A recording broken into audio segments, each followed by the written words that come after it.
fun, engaging, innovative. It's what it is. Should we talk about the changes from getting from this to this? Look at the different colours though. Icky, sticky, mucky. Fun.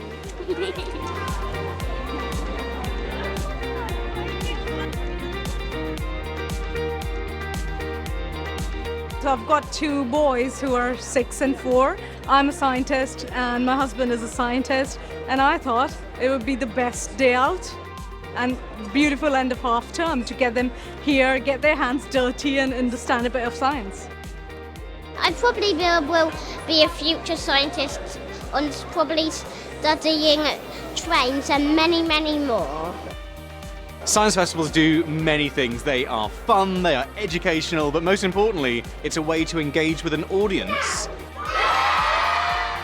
It might be the public, it might be school kids in particular, it might be anyone in between, and it's sharing that passion of science, technology, engineering, maths and medicine with the wider world. Science isn't just for scientists, and that's the beauty of a science festival.